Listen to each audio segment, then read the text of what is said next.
ভগবানের রথ কিসের জন্য বিখ্যাত? কার রথ এই পৃথিবীতে বিখ্যাত মা? কার রথের উদ্দেশ্যে? আষাঢ় মাসে জগন্নাথের রথ। জগন্নাথের রথ আর আমার এই দেহটাও একটা রথ। এই দেহরথের সঙ্গে জগন্নাথের রথের কোথায় মিল আছে? বলে পুরোটাই মিল আছে বাবা।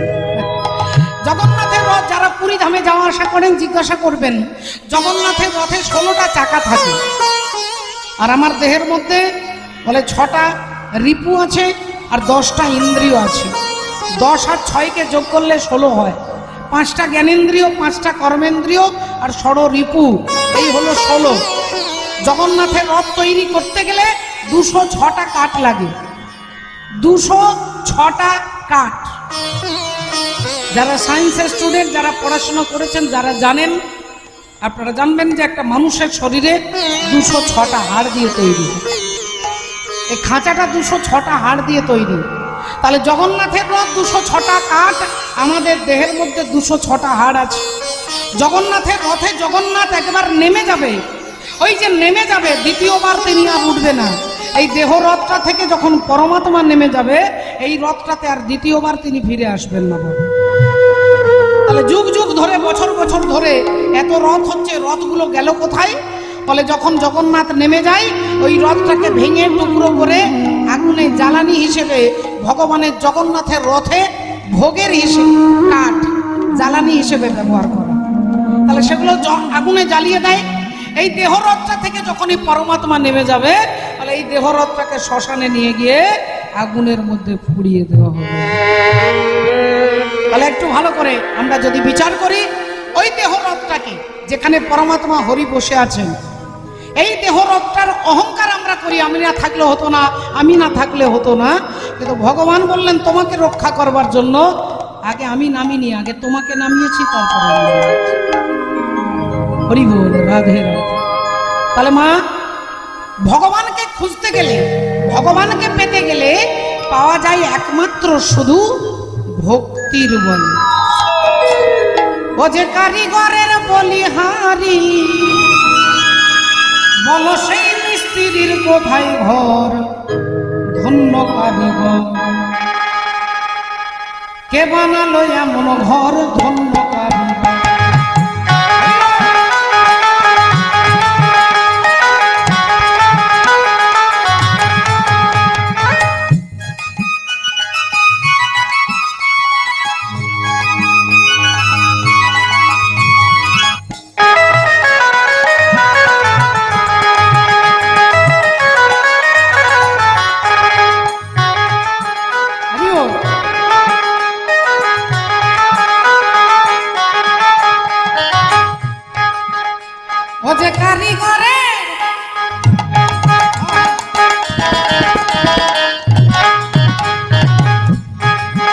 কারিগর মানে ইঞ্জিনিয়ার। ও যে কারিগরের বলিহারি, বল সেই মিস্ত্রির কোথায় ঘর?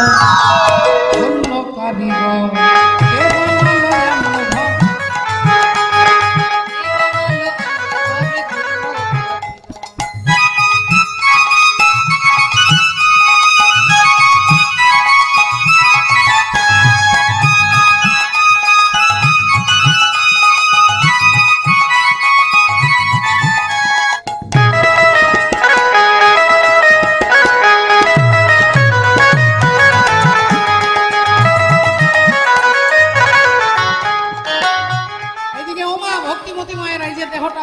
এটা 14 তলা বাড়ি মাগো। এই বাড়ি আপনারও আছে, আমারও আছে, সকলের আছে। 14 তলা বাড়ি।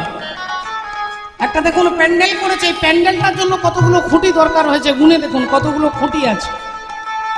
একটা প্যান্ডেলের জন্য যদি এতগুলো খুঁটি লাগবে, ভগবান যে 14 তলা বাড়িটা করে দিয়েছে, এই 14 তলা বাড়ির মাত্র 2টো পিলার, 2টো খুঁটির ওপরে দাঁড়িয়ে আছে। আমার দিকে না দেখলে বুঝতে পারবেন না।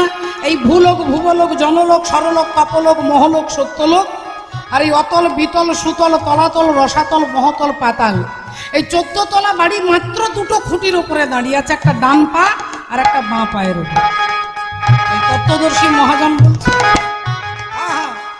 বলি এ ঘরের মোট 2টি খুঁটি,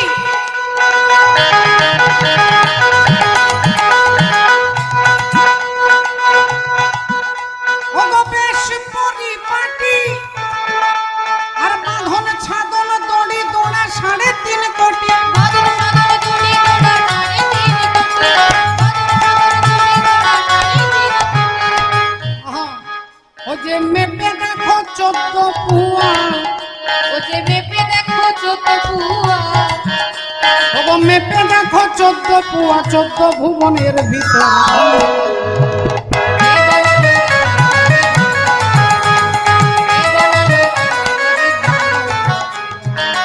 ঘরের মধ্যে দরজা 9 খান, 9টা দরজা আছে, এর মধ্যে 7টা দরজা আমার মুখের মধ্যেই আছে। এই মুখটার মধ্যেই 7টা দরজা আছে, 2টো কানের ছিদ্র, চোখের, নাকের আর মুখ, আর পায়ু আর উপস্থ, এই 9টা দরজা রয়েছে বাবু ঘরের মধ্যে। জানালা কত আছে বলে অসংখ্য, গোনা যাবে না। এই যে দেহ থেকে যখন দুপুর হলে ঘাম বেরোয়, ঘামটা বেরোচ্ছে, আমার দেহের ভেতরের জল বাইরে বেরোচ্ছে, কিন্তু আপনি অবাক হয়ে যাবেন যখন আপনি পুকুরে স্নান করছেন, তখন পুকুরের জল ওই জানলা দিয়ে ভেতরে ঢুকবে না, তখন অটোমেটিক জানালার দরজাগুলো সব বন্ধ হয়ে যাবে। রাধে। তাহলে জানালার দরজা কে বন্ধ করছে, কে খুলছে, এই অটোমেটিক সিস্টেমের বাড়ি ভগবান তৈরি করে দিয়েছে। তাই বলছেন ঘরের মধ্যে দরজা 9 খান, আরে অসংখ্য জানালাই আছে, কে কবে সন্ধ্যা।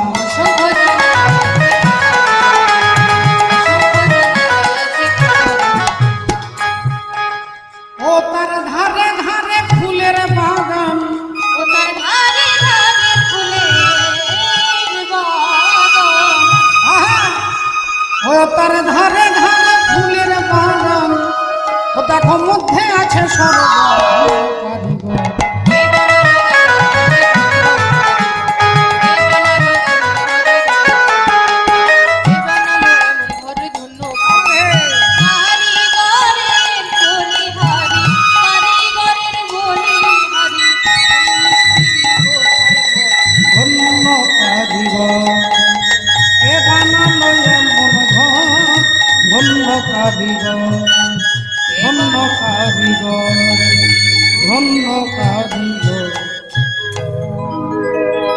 এটাকে জানিয়ে দেওয়ার জন্য, এটাকে চিনিয়ে দেওয়ার জন্য স্বয়ং ভগবান আসছেন। এই হরিনাম নয় রে ভাই, আরেক হরিনাম আছে, আর এই হরিনামে যেতে না রে সেই হরিনামের কাছে। যে ভগবান আমাদেরকে জানিয়ে দেওয়ার জন্য আসছেন যে কিভাবে কোন রাস্তা দিয়ে গেলে পরমাত্মাকে আমরা জানতে পারবো, তাকে আমরা পেতে পারবো, সেই রাস্তাটা দেখানোর জন্যই চৈতন্য ভগবান আসছে।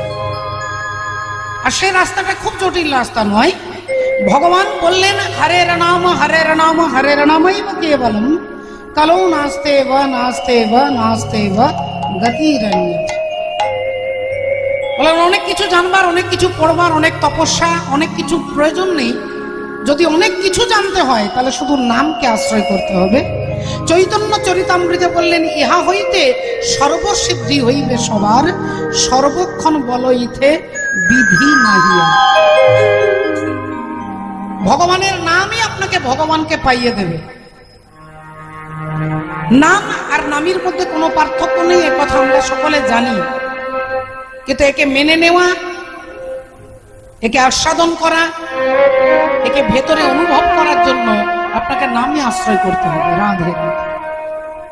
তো বাবা ঠাকুর দেখুন আজকে চৈতন্য ভগবান কি করছে না, চারি পানে চাহে গোরা স্বরূপে ধরিয়া কথা মোর প্রাণনাথ কহয়ে কাঁদিয়া।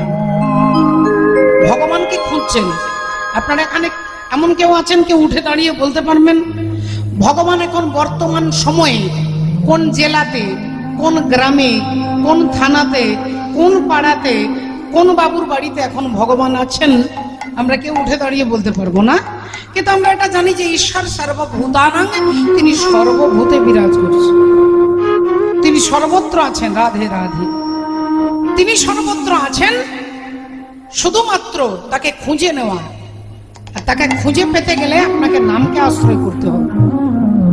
একটু ভালো করে লক্ষ্য করলে আমরা বুঝতে পারবো কুরুক্ষেত্রের যুদ্ধ শেষ হয়ে গেছে, অর্জুন ভগবানের রথে বসে নিজের বাড়ির দিকে যাচ্ছেন, ভগবান রথ চালিয়ে নিয়ে যাচ্ছেন অর্জুনকে সুরক্ষিতভাবে ঘরে পৌঁছে দেবেন বলে। এমন সময়ে ঠিক যেতে যেতে যেতে যেই বাড়ির কাছাকাছি এসেছেন অমনি ভগবান বললেন, অর্জুন তুমি রথ থেকে নেমে বাড়ি চলে যাও, আমি তোমার পরে যাচ্ছি, যাও। অর্জুন সঙ্গে সঙ্গে রাস্তা থেকে যখন আসছিল তখন মনে মনে চিন্তা করতে করতে আসছে যে কুরুক্ষেত্রের যুদ্ধটাই আমার জন্য জিতেছে। আমি যদি না থাকতাম তাহলে পঞ্চপাণ্ডব জিততে পারতো না। আমি বিরাট বড় বীর, স্বর্গমর্ত পাতাল এতক্ষণ আমার নাম সবাই জানতে পেরে গেছে। প্রতিটা ইউটিউব চ্যানেলে আমারই কথা আলোচনা হচ্ছে। অর্জুন মনে মনে চিন্তা করছে, আমি অর্জুন, আমি ধনুর্ধারী, আমি বিরাট বড় বীর, আমি না থাকলে এটা হতো না, আমি না থাকলে ওটা হতো না। এই চিন্তা করতে করতে অর্জুন যাচ্ছিলেন। আর এমন সময় ভগবান রথটা দাঁড় করিয়ে বলছে, অর্জুন তুমি তোমার বাড়ি চলে যাও। অর্জুনের মনে হলো যে তুমি গাড়ির ড্রাইভার, তুমি আগে নামবে তারপরে আমি নামবো, আগে তুমি নামবে তারপরে আমি নামবো। কারণ তুমি গাড়ির অনার নও, তুমি মালিক নও, আমি হলাম গাড়িটার, রথটার মালিক। তাহলে আমি আগে রথ থেকে নামবো কেন? তাই ভগবানকে অর্জুন বলছে, না না কৃষ্ণ আগে তুমি নামো তারপরে আমি নামবো। ভগবান বললেন, না না অর্জুন আগে তুমি নামবে তারপরে আমি নামবো। এখন অর্জুন কেন বলছে আপনারা সকলে শুনলেন। অর্জুনের ভেতরে ভাব যে আমি গাড়ির মালিক, আমি কুরুক্ষেত্রের যুদ্ধের একজন বিশেষ ভূমিকা পালন করেছি, আমার জন্য এটা হয়েছে ওটা হয়েছে, এই চিন্তা করছেন। আর মুখে বলছেন কৃষ্ণ আগে তুমি নামবে তারপরে আমি নামবো। ভগবান বললেন, না আগে তুমি তারপরে আমি। অর্জুন বললেন, বললাম তো আগে তুমি নামবে তারপরে আমি নামবো। কিন্তু ভগবান কেন অর্জুনকে আগে নামতে বলছে সে কথা আপনারা অনেকে জানেন, আর অনেকে এখান থেকে জানতে পারবেন। এখন কিছুতেই যখন অর্জুন নেমে যাচ্ছে না, অর্জুন বলছে তুমি, আর ভগবান বলছে তুমি আগে। হঠাৎ পেছন থেকে যুধিষ্ঠির দাদা চিৎকার করে উঠলেন, অর্জুন কৃষ্ণ যখন তোমাকে বারবার নেমে যেতে বলছে আগে তুমি নামবে তারপরে কৃষ্ণ নামবে, আগে তুমি তারপরে কৃষ্ণ। এখন দাদা বলে দিয়েছে, দাদার কথার উপরে তো বলা যাবে না, আর দাদাকে অসম্মানও করা যাবে না। তাই অর্জুন ভেতরে ভেতরে একটু রেগে গেলেন, একটু বিব্রত বোধ করলেন, করে তিনি নেমে যাচ্ছেন। আর যেই বিষণ্ণ বদনে নেমে 2 পা 4 পা 5 পা করে ঘরের দিকে এগিয়ে যাচ্ছে, অমনি ভগবান রথটা থেকে নেমে আর 3 পা এগিয়ে গেছেন। হঠাৎ সবাই শুনতে পাচ্ছে যেন একটা বোম ব্লাস্টিং হলো, একটা যেন বোম ব্লাস্টিং, একটা বোমা যেন ফাটলো। সবাই চারিদিকে তাকিয়ে দেখছে, সবাই পিছন ফিরে দেখছে, অর্জুন পিছন ফিরে দেখছে। অর্জুনের সুন্দর, এত সুন্দর সোনার রথ টুকরো টুকরো হয়ে ফেটে গিয়ে দাও দাও করে আগুন জ্বলছে। অর্জুন চিৎকার করতে করতে ভগবানের কাছে এসেছে, কৃষ্ণ কৃষ্ণ আমার রথটা ফেটে গেল কেন? আমার রথে আগুন লেগে গেল কেন? যে রথে তুমি বসেছিলে, যে রথে আমি ছিলাম, সেই রথটা ফেটে গিয়ে আগুন ধরে দাউ দাউ করে আগুন জ্বলছে কেন? ভগবান একটু মিষ্টি হেসে বললেন, অর্জুন তুমি ঠিকই কথা বলেছো, তুমি একটা কথা ভুলে গেছো। তুমি যাদেরকে যাদেরকে যুদ্ধে হারিয়েছো তাদের একটা ঘাতক শক্তি, অদৃশ্য ঘাতক শক্তি এখনো পর্যন্ত ছিল, এখনো পর্যন্ত ছিল। তারা মারা গেছে, কিন্তু তাদের ঘাতক শক্তিটা, তারা তো কম ব্যক্তি ছিল না যাদেরকে তুমি মেরেছো। তাই তাদের ঘাতক শক্তি এখনো পর্যন্ত কাজ করছিল, শুধুমাত্র তোমার ক্ষতি করতে পারছিল না, কারণ তোমার রথে আমি বসেছিলাম। তোমার কথা রাখতে গিয়ে যদি তোমার আগে আমি রথ থেকে নেমে যেতাম, কুরুক্ষেত্রের যুদ্ধে তুমি জয়লাভ করেছো, কিন্তু জয়লাভের আনন্দটাকে উপভোগ করতে পারতে না। কারণ আমি যদি তোমার আগে রথ থেকে নেমে যেতাম, এই রথের সঙ্গে তুমিও ফেটে টুকরো টুকরো হয়ে যেত, তোমারও গোটা গায়ে আগুন ধরে যেত। রাধে রাধে। তাই বারবার তুমি বলার পরেও আমি রথ থেকে নামিনি, কারণ আমি কথা দিয়েছি কুরুক্ষেত্রের মাঠে দাঁড়িয়ে, ক্ষিপ্রং ভবতি ধর্মাত্মা সসচ্ছন্তি নিগঞ্ছতি কন্তেয় প্রতি জানোহি নমে ভক্ত প্রণশ্যতি। আমার ভক্তের বিনা সেভাবে হবে না, আমি কথা দিয়েছি। তাই তোমাকে রক্ষা করার জন্য তোমার বলার পরেও আমি রথ থেকে নেমে যাইনি। তাহলে ভগবানের উদ্দেশ্যটা কি না? ভক্তকে রক্ষা করবেন। আর অর্জুনের উদ্দেশ্যটা কি? অহংকার। এই অর্জুনের মতোই আমাদেরও মনে মনে আমরাও চিন্তা করি, আমি না থাকলে মনে হয় সংসারটা চলবে না, আমি না থাকলে মনে হয় বন্যার জলে সব ভেসে চলে যেত, আমারই জন্য সংসার টিকে আছে, আমারই জন্য এরা সব বেঁচে আছে। এই অর্জুনের মতো আমরাও অহংকার করি ব্যবহার। তাহলে অর্জুনের রথটা পুড়ে গেল। একটু ভালো করে লক্ষ্য করে দেখবেন, এদিকে প্রেমময়ী রাধারানী ভগবানের ছবি এঁকে ধুলায় গড়াগড়ি দিয়ে হা কৃষ্ণ গোবিন্দ বলে কাঁদছেন। আর এদিকে দেবর্ষি নারদ তিনি মনে মনে চিন্তা করছেন যে আমি সব জায়গা ঘুরলাম, অতল বিতল সুতল তলাতল রসাতল মহতল পাতাল দেবলোক ঋষিলোক ব্রহ্মলোক সব জায়গা ঘুরছি, কিন্তু কোথাও আসল কৃষ্ণ ভক্ত খুঁজে পাচ্ছি না, আসল ভক্ত খুঁজে পাচ্ছি না। তাই নারদ মুনি আজকে ঢেঁকির উপরে চেপে ব্রহ্মাণ্ড ঘুরতে ঘুরতে যাচ্ছে যে আসল কৃষ্ণ ভক্ত কোথায় পাবো। আপনারা মায়েরা শুনছেন, দেবর্ষি নারদ তিনি ভক্ত খুঁজে বেড়াচ্ছেন। মায়েরা বলবেন, বাবারা বলবেন, আচ্ছা এত এত ভক্ত আছে, কত জায়গায় কত হাজার হাজার ভক্ত, আর নারদ মুনি ভক্ত খুঁজে পাচ্ছেন না। বলে মা, ভক্ত কাকে বলে? বলে যার অন্তরে ভক্তি আছে। ভক্তি কাকে বলে? না, আপনাকে বিচার করে দেখতে হবে যে জগতে কোনটা নিত্য আর কোনটা অনিত্য। এই নিত্য আর অনিত্য বিচার করে যিনি নিত্য বস্তুকে ধরে আর অনিত্য বস্তুকে পরিত্যাগ করে, শাস্ত্র তাকেই বলছেন ভক্ত। তাহলে সেই ভক্ত রাধে রাধে। রাধারানী ভগবানকে ভালোবাসেন। রাধারানীর ভাবটা কি? আমরা মা সরস্বতীর পুজো করি, সরস্বতীকে বলি, মাগো আমার ছেলেটা যদি পরের বছর ফার্স্ট ডিভিশনে পাশ করে, তাহলে তোর আমি ঘটা করে আরো বিরাট বড় করে পুজো দেব, আর যদি ছেলে ফেল করে তাহলে তোকে পুজো মাথায় উঠিয়ে রেখে দেবো। গণেশকে বলছি যে যদি ব্যবসাটা ভালো চলে তাহলে তোমার পুজো হবে, নইলে হবে না। মা লক্ষ্মীকে বলছি মাঠের ধানগুলো যদি ভালোই ভালোই ঘরে আসে তাহলে তোর পুজো দেবো, আর নইলে পুজো বন্ধ। এটা ভক্তি নয় বাবা, এটা ব্যবসা। তুমি দোকানে দাঁড়িয়ে আপনি বলবেন আমাকে তেল দাও, তিনি পয়সা আপনি দেবেন, তিনি আপনাকে তেল দেবে। পয়সা দিলে জিনিস দেবে, এটা তো ভক্তি নয়, এটা ব্যবসা। বলে যদি কেউ ভগবানের প্রতি এরকম ভাব থাকে যে আমার ছেলেটার চাকরি হলে তবে হরিনামে চাঁদা দেব, আর নইলে দেব না, এটা ভক্তি নয়, এটা রেডিমেড ভক্তি। ভক্তি কিরকম হবে? রাধারানী ভগবানকে বলছেন, রাতের অন্ধকারে কৃষ্ণের চরণ দুটো ধরে রাধারানী বলছেন, গোবিন্দ তুমি আমায় বাসো বানা, বাসো ভালো, আমার তাতে দুঃখ নাই, কিন্তু আমি যেন তোমাকে ভালোবাসতে পারি শুধু এই ভিক্ষা চাই। হরি হরি বল। আমাকে তোমার ভালো নাও লাগতে পারে, আমার সেরকম কোনো কোয়ালিটি নেই, আমার সেরকম কোনো গুণাগুণ নেই, তাই আমাকে তোমার ভালো নাও লাগতে পারে, কিন্তু তোমাকে যেন আমি ভালোবাসতে পারি শুধু এইটুকু ভিক্ষা করি। বিশ্বকবির ভাষায়, তুমি সুখ যদি নাহি পাগো আমার পরাণ যাচা। তাহলে আমাকে তোমার ভালো নাও লাগতে পারে, কিন্তু তোমাকে যেন আমি ভালোবাসতে পারি, তুমি আমাকে সেই কৃপা করো।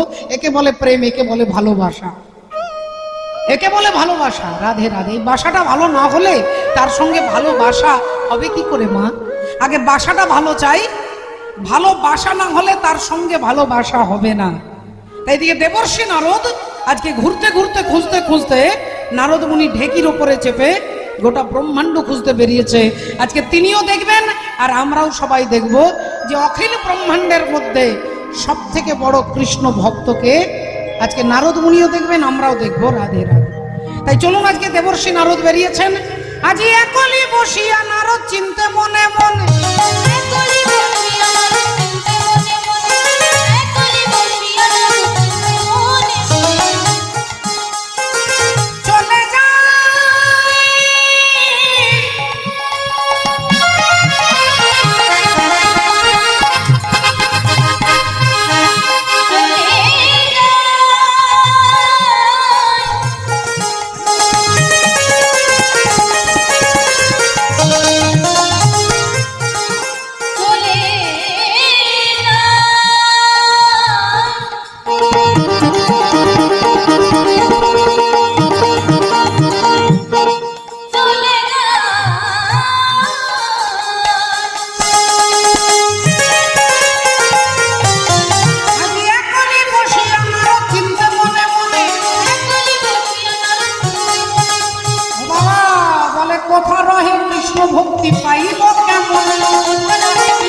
যাচ্ছে, ভক্তিমতী মায়েরা দেবর্ষী নারদ যে বৃন্দাবনের ওপর দিয়ে যাচ্ছে, অমনি তার মনে হচ্ছে গায়ে যেন ছ্যাঁকা লাগছে, আগুনের তাপ। নারদ মুনি মনে মনে চিন্তা করলেন, সারা শরীরটা জ্বলে যাচ্ছে কেন? সারা শরীরে মনে হচ্ছে যেন কেউ ছ্যাঁকা দিচ্ছে, ব্যাপারটা কি? তাহলে কি আমি যেতে যেতে সূর্যের কাছাকাছি এসে গেছি? তাকিয়ে দেখছে না, সূর্য তো তখন বিকেল বেলা, এত তো সূর্যের তাপ হবে না। তাহলে কি নিচে মুনি ঋষি যোগী যারা যজ্ঞ করছে, আগুনের তাপটা আমার গায়ে লাগছে? নিচে তাকিয়ে দেখছে না, কেউ যজ্ঞও করছে না, কেউ আগুনও জ্বালায়নি, তাহলে আমার দেহটা জ্বলে যাচ্ছে কেন? নারদ মুনি ভালো করে দেখছেন, আর ভালো করে দেখতে গিয়ে দেখতে পেলেন যে বৃন্দাবনের অগণিত ভক্ত তারা সবাই ধুলায় গড়াগড়ি দিয়ে কাঁদছেন, ধুলায় গড়াগড়ি দিয়ে কাঁদছেন, হা কৃষ্ণ গোবিন্দ বলে। তারা যেই পাগলের মতো কাঁদছে, নারদ মুনি দেখে মনে মনে চিন্তা করছে, আহারে এরা কৃষ্ণ বলে কাঁদছে, আর এদের তাপ, বিরহের তাপ আমার দেহটাকে দগ্ধীভূত করছে, এদের বিরহের তাপ আমার দেহটাকে স্পর্শ করছে। তাহলে শাস্ত্রে বলেছে, সূত্র বলছে, ভক্ত কাঁদলে ভগবান কাঁদে, ভক্ত হাসলে ভগবান হাসেন, ভক্ত খাওয়ালে ভগবান খান, ভক্তকেই ভগবান মা বলেছেন, ভক্তকেই ভগবান বাবা বলেছেন, এমনকি ভক্তকেই তিনি গুরু বলেছেন। তাহলে ভক্ত কাঁদলে যদি ভগবান কাঁদেন, এখানে বৃন্দাবনের ভক্তরা কাঁদছে, আমি একটু দেখবো আজকে ভগবান কেমন কাঁদেন, আমি একটু দেখবো ভগবান আজকে কেমন কাঁদেন। এই দেবর্ষী নারদ ঢেকির ওপরে চেপে বিনা বাজাতে বাজাতে তিনি আসছেন ভগবানের কাছে। আর ভগবান দ্বারকার সিংহাসন আলো করে বসে আছেন, মিষ্টি মিষ্টি হাসছেন, সিংহাসন আলো করে বসে আছেন ভগবান, ভক্তদের সঙ্গে হেসে হেসে কথা বলছেন। এই দৃশ্য দেখার সঙ্গে সঙ্গে নারদ মুনির মনে হলো, আচ্ছা ভক্ত কাঁদলে যদি ভগবান কাঁদে, এখানে এসে দেখছি ভগবান হাসছেন, তাহলে তো সূত্র ভুল হয়ে গেল, সূত্রটা ভুল হয়ে গেল। এই নারদ মুনি একটু রেগে রেগে হাতে তালি দিচ্ছে, জোরে জোরে তালি দিচ্ছে, বাবা। যেই তালি দিয়েছেন, ভগবান দেখতে পেয়েছেন, আরে আরে নারদ, নারদ এসো এসো এসো, ভেতরে এসো। নারদ মুনি বললেন, দেখো ঠাকুর, আজকে তোমার সঙ্গে হেসে হেসে গল্প করার জন্য আমি আসিনি, আজকে তোমার সঙ্গে গল্প করার জন্য আসিনি। রাধে রাধে। তা কি হয়েছে নারদ, কি হয়েছে বলতে? সত্যি করে বলো প্রভু, তোমার বিরুদ্ধে একটা অভিযোগ আছে আমার। কি অভিযোগ? বলে তুমি ত্রেতা যুগে রাম অবতারে হাজার হাজার রাক্ষসকে মেরেছিলে, আর তাদেরকে মারবার জন্য যে পাপ, সেই পাপ স্খলন করবার জন্য তুমি অশ্বমেধ যজ্ঞ করেছিলে। তাহলে তুমি ত্রেতা যুগে অশ্বমেধ যজ্ঞ করেছো, দাপর যুগে তুমি কিছুই তো করলে না। ভগবান বললেন, আমি ত্রেতা যুগে রাম অবতারে অনেককে মেরেছি, কিন্তু দাপর যুগে আমি কি করেছি? বলে কি করেছো মানে? মাত্র 6 দিন বয়সে তুমি পুতনাকে বধ করলে, তারপরে অগাসুরকে, তারপরে বকাসুরকে, তারপরে শকটাসুরকে, এমনকি নিজের মামা কংসকে মারলে। তারপরে তোমারই ষড়যন্ত্রে কুরুক্ষেত্রে যুদ্ধ হলো, লক্ষ লক্ষ মানুষ মারা গেল, আর তুমি বলছো আমি কি করেছি? ভগবান এবার চুপ করে গেছে। দেবর্ষী নারদের কাছে ডায়েরিতে লেখা আছে বাবা। এখন ভগবান চুপ করে গেছে। নারদ মুনি বললেন, শোনো ঠাকুর, চুপ করে থাকলে হবে না। ত্রেতায় রাম রাজা ছিল, অশ্বমেধে যজ্ঞ কইল। ত্রেতায় রাম রাজা ছিল, অশ্বমেধ যজ্ঞ করল। ত্রেতায় রাম রাজা ছিল, অশ্বমেধ যজ্ঞ করল। ভগবান ব্রত যজ্ঞ হবে, ভগবান ব্রত যজ্ঞ হবে, ভগবান ব্রত যজ্ঞ হবে। শুনো বলি হে রাজন, ত্রিভুবন নিমন্ত্রণ। শুনো বলি হে রাজন, ত্রিভুবন নিমন্ত্রণ। শোনো বলি হে রাজন, ত্রিভুবন নিমন্ত্রণ। শুনো বলি হে রাজন, ত্রিভুবন নিমন্ত্রণ। আরে দাঁড়াও দাঁড়াও দাঁড়াও দাঁড়াও, আমি তো সব গন্ডগোল হয়ে যাচ্ছে, কি বলছো বুঝতে পারছি না। নারদ মুনি বলছেন, শোনো, আমার প্রথম শর্ত, তোমাকে দান ব্রত যজ্ঞ করতে হবে। ভগবান বললেন, আচ্ছা ঠিক আছে, তুমি যখন বলছো, ঠিক আছে, প্রথম শর্ত আমি মেনে নিলাম। তোমার 2 নম্বর শর্ত কি? বলে 2 নম্বর শর্ত স্বর্গমর্ত পাতাল ত্রিভুবনকে নেমন্তন্ন করতে হবে। ভগবান বললেন আচ্ছা ঠিক আছে, এটাও না হয় করবো। 3 নম্বর শর্ত, তোমার কাছে যে যা চাইবে তোমাকে তাই দিতে হবে। ভগবান বললেন আচ্ছা ঠিক আছে, যে যা চাইবে তা না হয় দিয়ে দেবো। বলে 4 নম্বর শর্ত, তোমাকে ভিক্ষা করতে হবে। আর যেই বলেছে ভিক্ষার কথা অমনি ভগবান মাথা নেড়ে বলেন এটা পারবো না বাবা, আমি ভিক্ষে কোনোদিন করিনি, ভিক্ষে শিখে পড়া আমার বেশ নেই। আমি যুগে যুগে রাজার ঘরে এসেছি, রাজা ধীরাজ হয়েছে, আমি ভিক্ষে আমি করতে পারবো না, ভিক্ষে করা আমি জানি না। নারদ মুনি বললেন তাহলে প্রভু আবার তোমাকে ডায়েরি খুলে দেখাতে হবে, তুমি ভিক্ষে সত্য যুগেও করেছো, ত্রেতা যুগেও করেছো।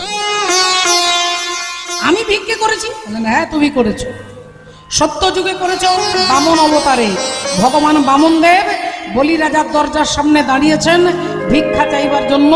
বলি রাজা বসে গেছেন যজ্ঞের অনুষ্ঠানে, কিন্তু আপনি বাড়িতে পুজো করছেন, আপনি বাড়িতে পুজো করছেন, ভগবানের সেবা করছেন, হঠাৎ এমন সময় আপনার দরজায় একজন ব্রাহ্মণ, একজন বৈষ্ণব এসে দাঁড়িয়েছে ভিক্ষা চাইতে। আপনি আগে পুজোটা বন্ধ করে তাদের মর্যাদা রক্ষা করতে হবে, এটা শাস্ত্রের বিধান। আপনাকে পুজো ছেড়ে দিয়ে, ভগবানের সেবা ছেড়ে দিয়ে আগে ভক্তের সেবা করতে হবে। ভগবান গীতাতে এটাই বলছেন যে মে ভক্ত জনা পার্থ নো মে ভক্তাশ্চতে জনা মদ ভক্ত নাঞ্চ ভক্তাস্তে মে ভক্তা তমাম। যে আমার সেবা করে আমি তাতে বেশি খুশি হই না, যে আমার ভক্তের সেবা করে আমি তাতে বেশি খুশি হই। আমার ভক্তের সেবাটাই আমার কাছে বড়। আপনাকে পুজো ছেড়ে আগে ভক্তের মর্যাদা রক্ষা করতে গেলে আগে আপনাকে ভিক্ষা দিতে যেতে হবে। তো মহারাজ বলি জানে, তাই বলি মহারাজ কি করলেন না, যজ্ঞ ছেড়ে দিয়ে চলে এলেন ব্রাহ্মণকে ভিক্ষা দিতে। আর ভগবান বামন দেব তিনি দরজার বাইরে দাঁড়িয়ে আছেন। বলি রাজা কোমরে হাত দিয়ে বলে উঠলেন বলুন আপনার কি দরকার, কি লাগবে বলুন। ভগবান অমনি আঁচলটা পেতেছে, মহারাজ বেশি কিছু বলবো না, দান দেহ তুমি 3 পদ ভূমি,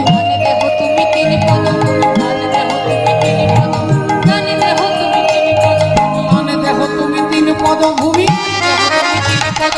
এই ভিক্ষায় আমি চাই, এই ভিক্ষায় আমি চাই,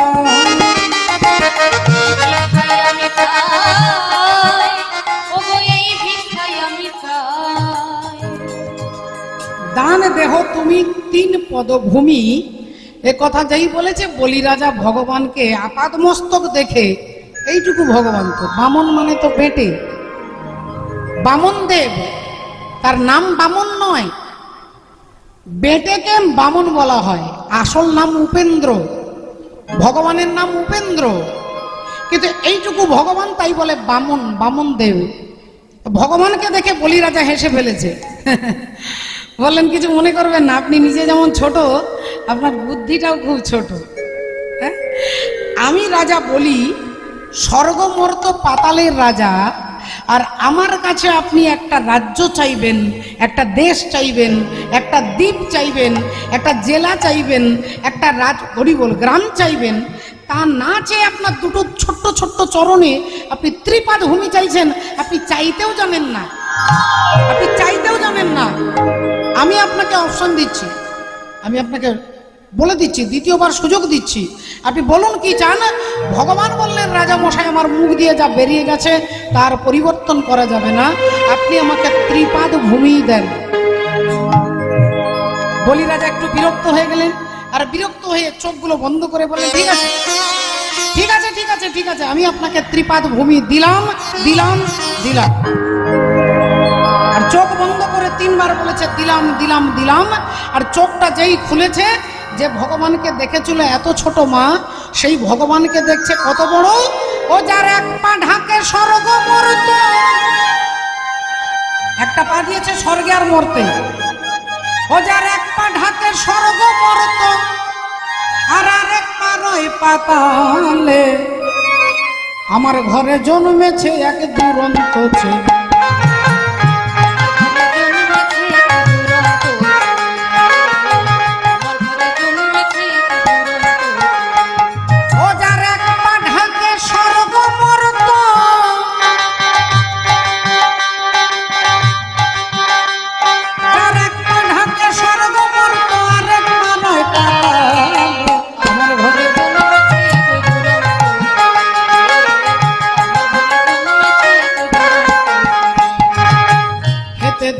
করে না গ্রহণ, আবার না দিলে সে কাঁদে অনুক্ষণ।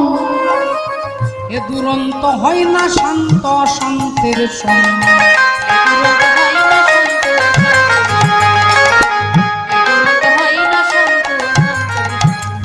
আবার হারায়ে করে অন্বেষণ, হারায়ে করে অন্বেষণ। ও দেখো কাছে পেলে দেয় ফেলে, আমার ঘরে জন্মেছে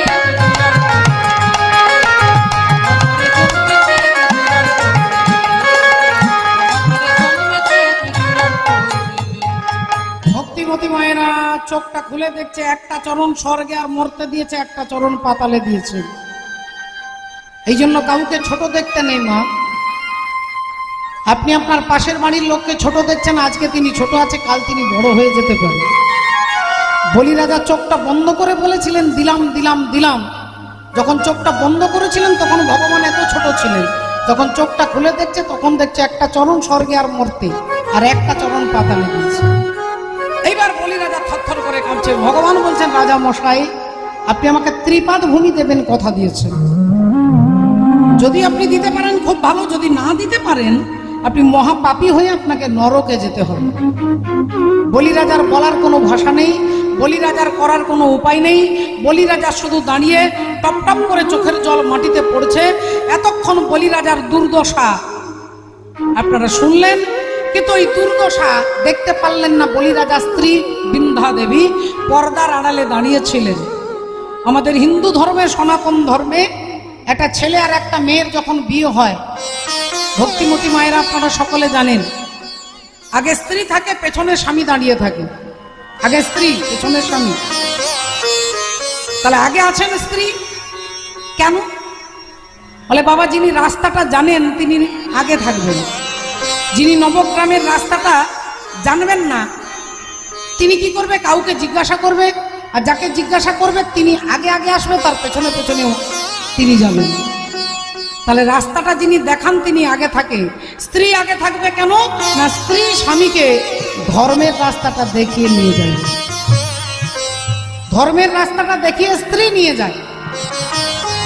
স্ত্রী তার হাতে বিবাহের সময় কি থাকে মা? মেয়েদের হাতে কাজললতা থাকে না? আর বরের হাতে কি থাকে? জাতি থাকে।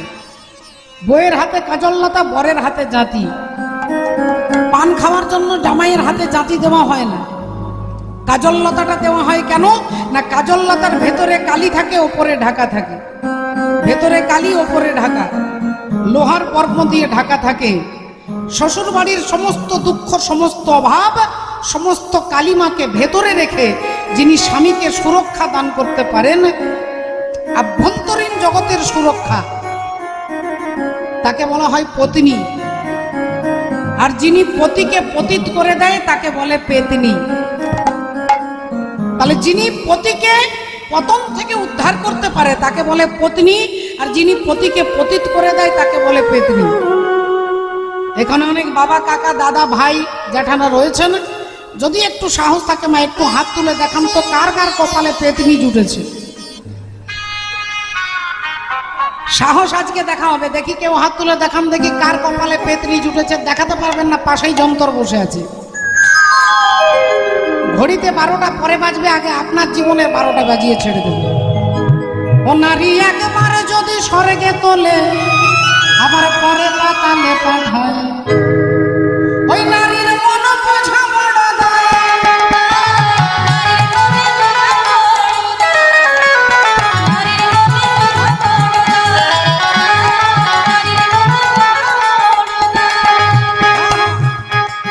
ও নারী একবার যদি স্বর্গে তোলে,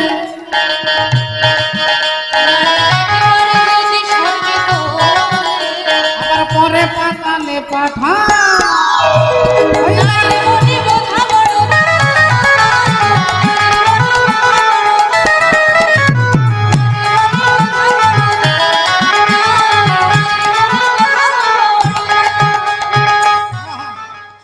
বলি নারী দুর্গা, নারী কালী।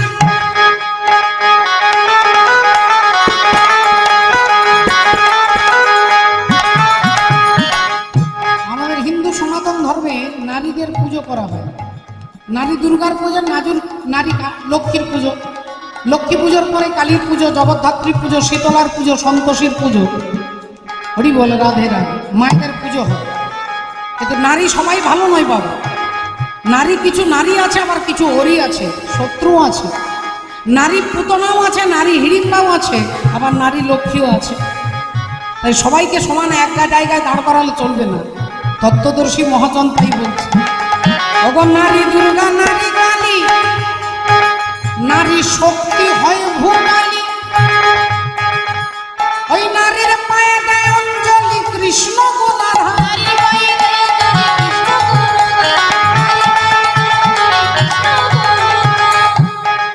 ও নারীর পদ তলে, ও নারীর পায়ের তলে, পদ তলে শুয়ে আছে, ও নারীর পদ তলে শুয়ে আছে।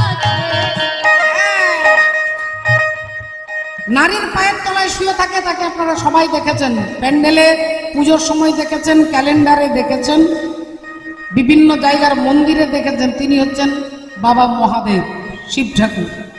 শিব ঠাকুরের বুকের ওপরে মা কালী দাঁড়িয়ে থাকে, কি তাই তো? শিব ঠাকুর আর মা কালী কে হয় মা? সম্পর্ক কি হবে? ভাসুর, ঠিক বলেছেন। মাকে একটু দেওরের নামটা বলুন তো। ভাসুর যদি বলেন, আমি দেওরের নাম জিজ্ঞাসা করি। ভাসুর নয় মা, স্বামী। স্বামী, স্বামীর বুকের ওপরে, স্বামীর বুকের ওপরে স্ত্রী দাঁড়িয়ে, জিব্বার করে দাঁড়িয়ে আছে। তিনি হচ্ছেন মহাকাল, আর মহাকালকে দমন করেছেন কে না? মহাকালী। তাহলে স্বামীর বুকে পা দিয়ে দাঁড়িয়ে আছে, এর ইতিহাস আছে।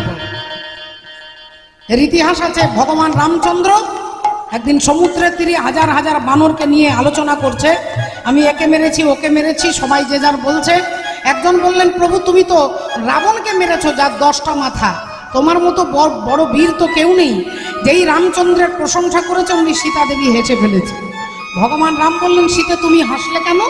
সীতা দেবী বললেন, প্রভু 10 মাথা যুক্ত রাবণকে মেরে যদি তোমার মনে হয় তুমি বীর, পাতালে এমন একজন অসুর আছে যার 1000টা মাথা আছে, 1000টা মাথা আছে, তাকে তুমি মারতে পারবে? রামচন্দ্র বললেন, মাত্র একদিন সময় দাও, আমি একদিনেই ওই অসুরকে শেষ করে ফেলবো। এই বলে ভগবান রাম 3টে দল তৈরি করলেন। একটা সুগ্রীবের দল, একটা বিভীষণের দল, একটা ভগবান রামের দল। 3টে দল মিলে যাচ্ছে ওই পাতালে অসুরকে বধ করবে, যার 1000টা মাথা আছে। এখন 3টে দল যেই পাতালে দাঁড়িয়েছে, ওই অসুর ঘরের ভেতর থেকে, 4 দেওয়ালের ভেতর থেকে 3টে তীর ছুঁড়ে দিয়েছে। 3টে তীর 3 জনকে 3 দিকে ছুঁড়ে দিয়েছে।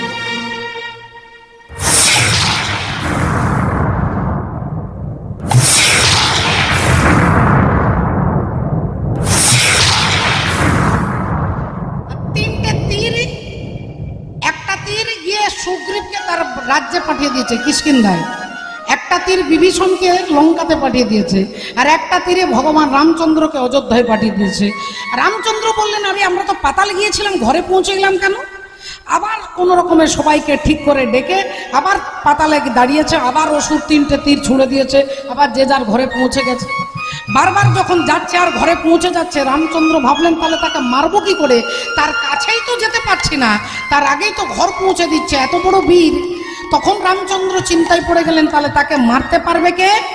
দেবর্ষি নারদ বললেন, তুমি পারবে না, তোমার বাম দিকে যিনি বসে আছেন মা সীতা দেবী পারবে। রামচন্দ্র বললেন, যেটা আমি পারি না সেটা আমার স্ত্রী পারবে? বললেন, হ্যাঁ। আরে তার হাতগুলো তুলোর থেকে কোমল। বললেন, তিনি ভক্তের কাছে কোমল, আর অভক্তের কাছে তিনি কঠোর। সীতে তুমি কি পারবে?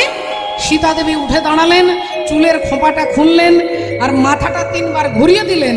অমনি চুল থেকে একটা নারী সৃষ্টি হলো, যার নাম হচ্ছে ভদ্রকালী। আর সেই ভদ্রকালী গিয়ে অসুরকে বিনাশ করে, ক্রোধে থরথর করে কাঁপতে কাঁপতে আসছে। কোনো দেবতা তার কাছে গিয়ে তাকে দাঁড়িয়ে শান্ত করতে পারছে না। সমস্ত দেবতারা প্রভু ভোলেনাথের কাছে এলেন। ভোলেনাথ দেখলেন একটাই রাস্তা আছে, যে রাস্তা দিয়ে আসছে আগে ওর চরণে শরণ নিতে হবে। ভোলেনাথ শুয়ে পড়লেন, আর ভদ্রকালী তার দক্ষিণ চরণটা বাবা ভোলেনাথের বুকের ওপরে দিয়েছিলেন বলে তার নামই হচ্ছে দক্ষিণা কালী। দক্ষিণেশ্বরে রয়েছেন মা। ব্রহ্মময়ী যিনি, তিনি বাবা ভোলেনাথের বুকের উপরে পাটা দিলেন, বুঝিয়ে দিলেন যে কালকে একমাত্র দমন করতে তিনি পারেন। রাধে রাধে। তাহলে স্বামীর বুকে স্ত্রী পা দিয়ে দাঁড়িয়ে আছে, আপনারা ঘটনাটা শুনলেন। শুনে যদি কেউ মনে মনে ভাবেন তাই তো আমরা তো পা লেগে গেলে প্রণাম করি, আজকে চৈতালির কীর্তন শেষ হলে আমরাও ঘরে গিয়ে চেষ্টা করি, কেলেঙ্কারি শেষ থাকবে না। আমার করোনার 3 নম্বর ভ্যাকসিন নিয়েছে তো, এটা আগে খবর নেবেন না। ও নারীর পদতলে শুয়ে আছে, নারীর পদতলে শুয়ে আছে, নারীর পদতলে শুয়ে আছে, ও যে স্বয়ং ভোলা মহেশ্বর, নারীর মনে বোঝা বড় না, নারীর মনে বোঝা বড় না, নারীর মনে বোঝা বড় না,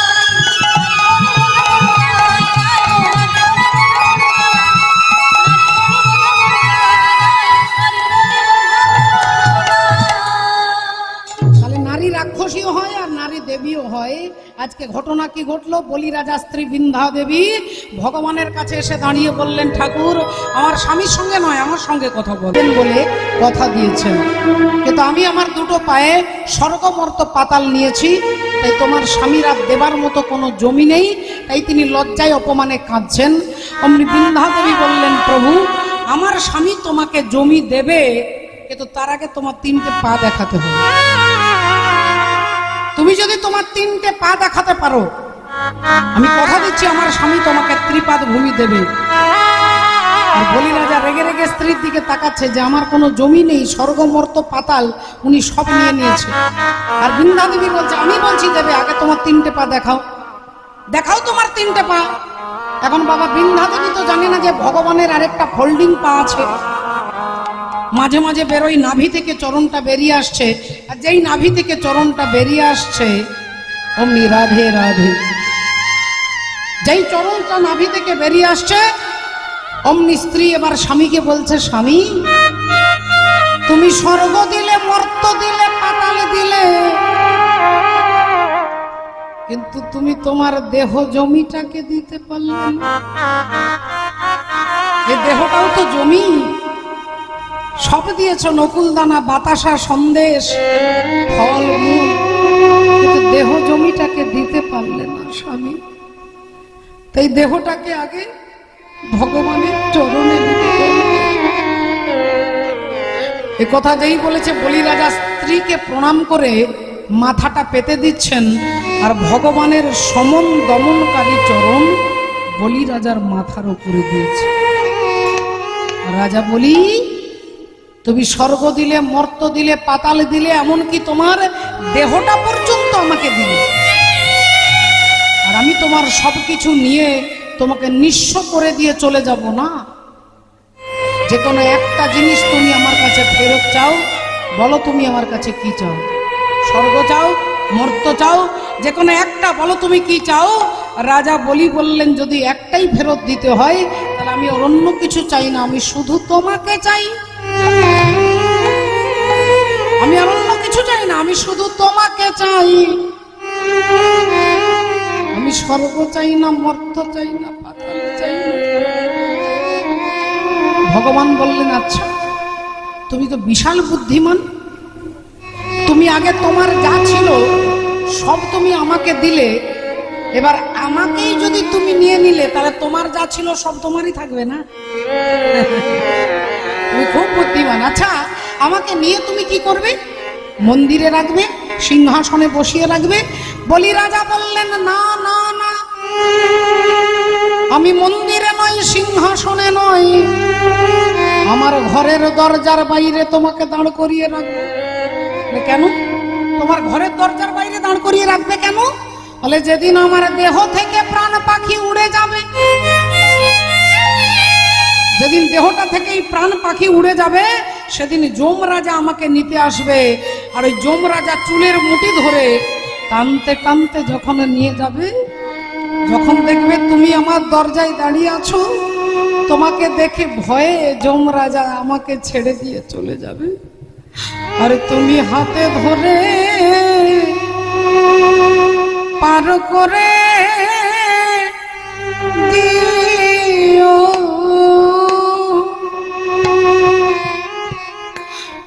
আমায় হাতে ধরে পার করে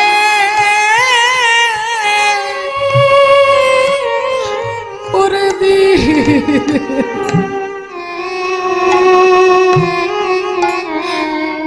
আমি আর তো কিছু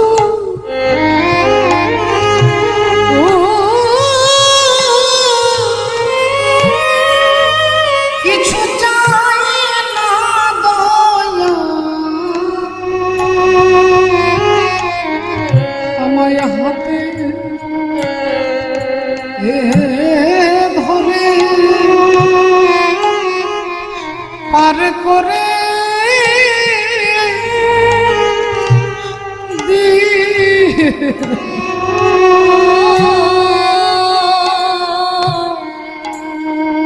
আমি আর তো কিছু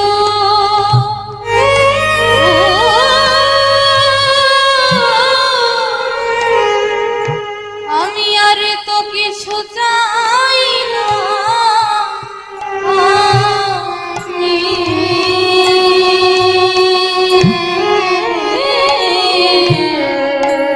আমায় হাতে ধরে পার করে দিও ভগবানের কাছে করজোড়ে অনুরোধ করে বলি রাজা বলি আমি স্বর্গ চাই না মর্ত চাই না পাতাল চাই না আমি শুধু তোমার পাতলে থাকতে চাই পাতলে পাতালে পাতলে তোমার চরণের তলায় তুমি আমায় ঠাঁই দিও আমি আর কিছু চাই না রাধে রাধে শ্রদ্ধেয় বাবা ঠাকুর ভক্তিমতী মায়ের তাহলে একটু ভালো করে লক্ষ্য করে দেখুন আজকে সেই কথা দেবর্ষী নারদ মনে করিয়ে দিচ্ছে যে তাহলে তুমি ভক্তের দরজায় ভিক্ষা করতে গিয়েছিলে এই শোনো প্রভু চারটে শর্ত তোমাকে দিলাম ত্রেতায় রাম রাজা ছিল অশ্বমেধ যজ্ঞ কইল তাই আমার রাজা ছিল অশ্বমেধ যজ্ঞ কইল দান ব্রত যজ্ঞ হবে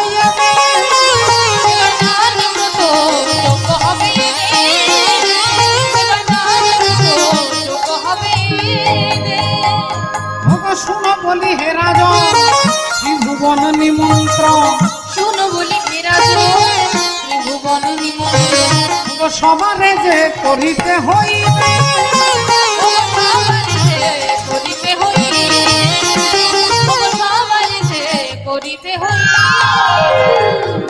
যোগ্য সঙ্গ হবে যাবে যে জনে যে দান চাবে যোগ্য সঙ্গ হবে যাবে যে জনে যে দান হবে বলি করিবে তাই দান হাসি মুখে করিবে তাই দান হাসি মুখে করিবে তাই দান হাসি মুখে আর সর্বশেষে দান দিয়ে আজকে কি করছেন চৈতন্য ভগবান উন্মাদের প্রায় গোরা ছুটি ছুটি যায় উন্মাদের প্রায় গোরা ছুটি ছুটি যায় ওই উন্মাদের প্রায় গোরা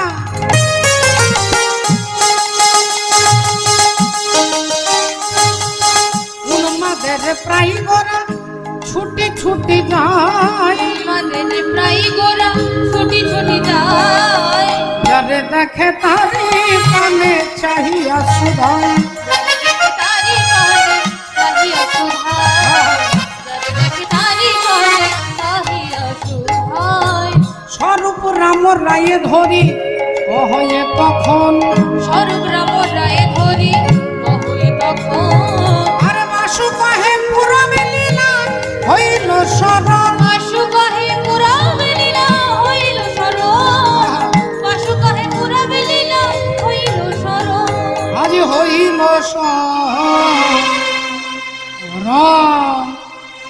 ন হে হে হে ও বাসু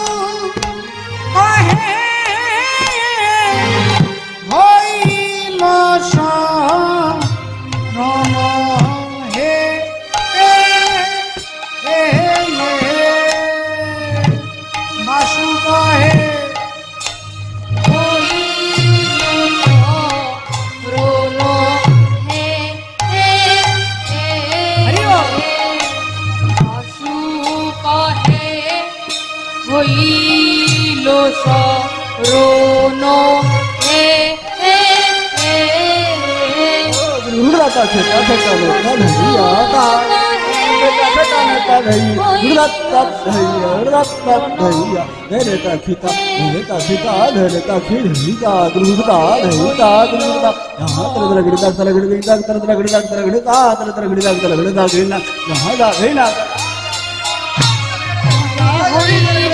आज अगी तरह गिरदा अगी तरह गिरदा अगी तरह गिरदा आज अगी तरह गिरदा अगी तरह गिरदा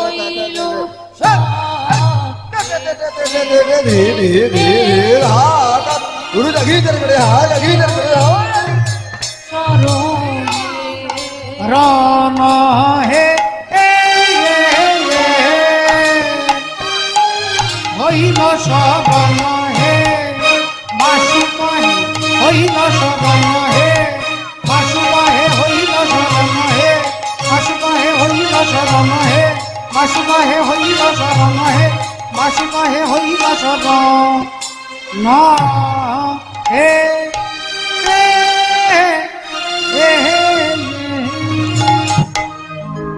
জয় জয় জগৎ গুরু তুমি বাঞ্ছা কল্পতরু সিক্ত কর তপ্ত মরু করুণা তোমার তুমি মাতা তুমি পিতা তুমি জগতের ত্রাতা কেহ নাই তোমা ভিন্ন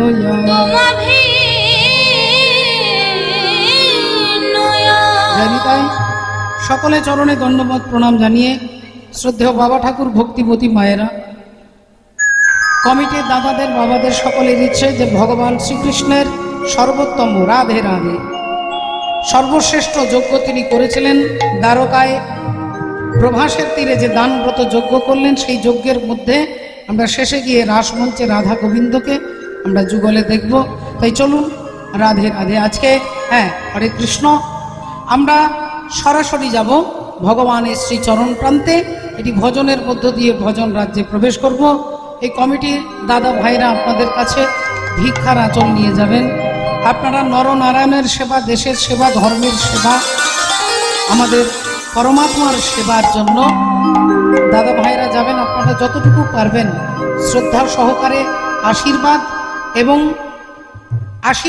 ভিক্ষা দুটোই প্রদান করবেন আপনাদের যতটুকু সম্ভব শ্রী গুরু নিতাই গৌর প্রেমানন্দে হরি হরি রঙ দে চুনরিয়া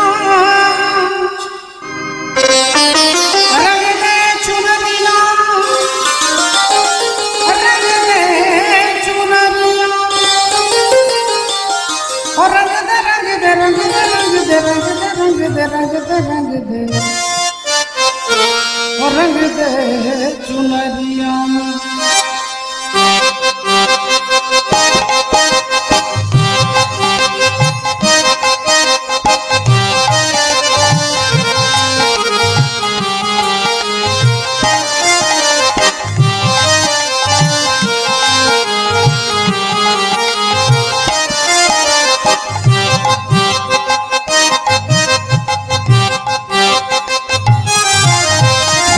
रंग दे चुनरिया ओ रंग दे चुनरिया ओ रंग दे चुनरिया ओ रंग दे चुनरिया ओ शाम पिया बोरी रंग दे चुनरिया ओ रंग दे चुनरिया रंग दे चुनरिया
रंग दे चुनरिया और रंग दे चुनरिया रंग दे चुनरिया और रंग दे चुनरिया रंग दे चुनरिया।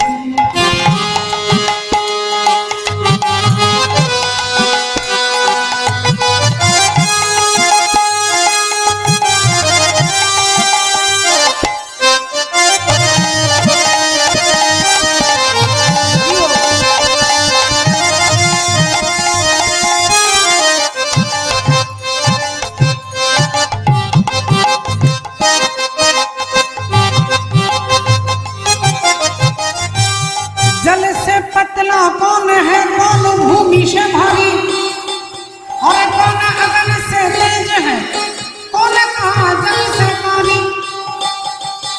জলের থেকে পাতলা কি মাটির থেকে ভারী কি আগুনের থেকে তাপ কি আর কাজলের থেকে কালো কি উত্তর দিচ্ছেন মীরাবাই। জল সে পতলা पतला पतला पतला पतला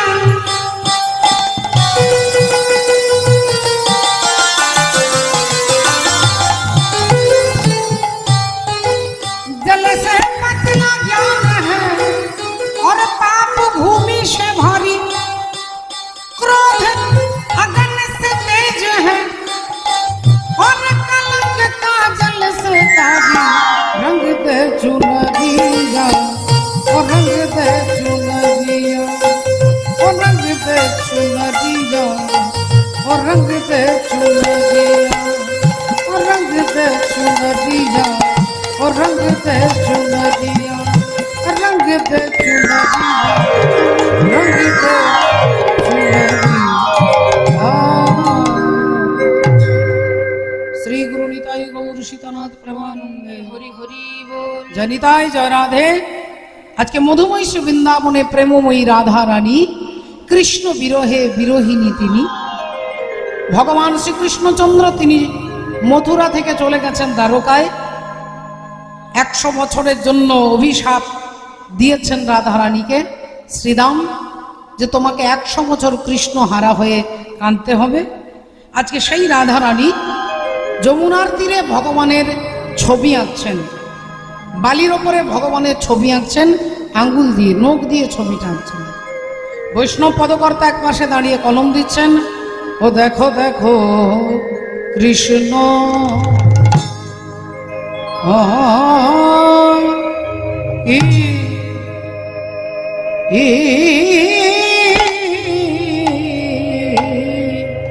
বলি বলি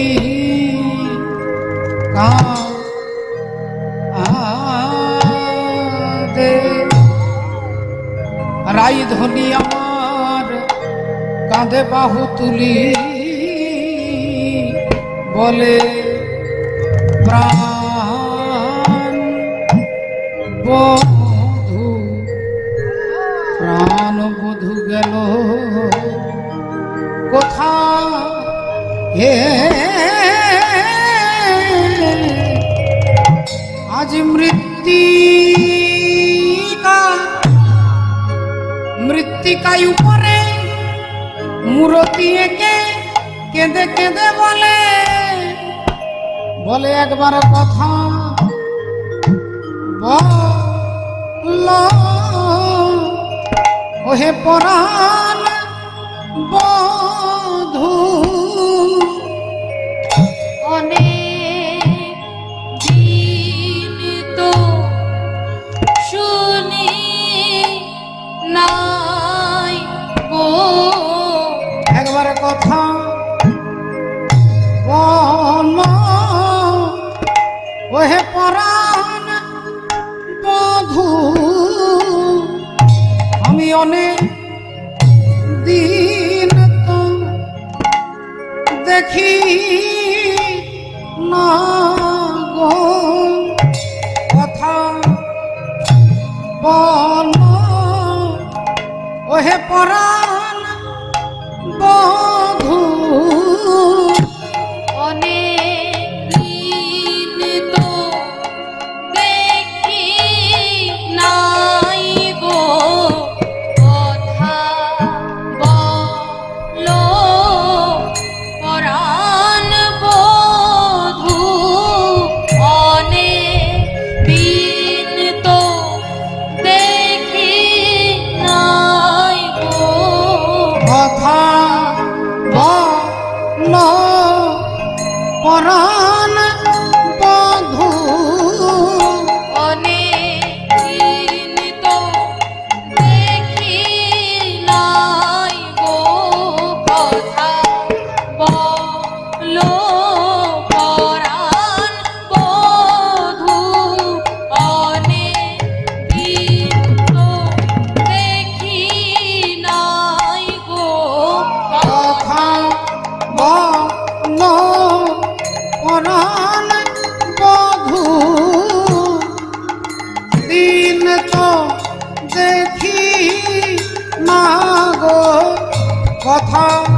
কথা বল পরাণ বধূ কিবা কৃষ্ণ ও কৃষ্ণ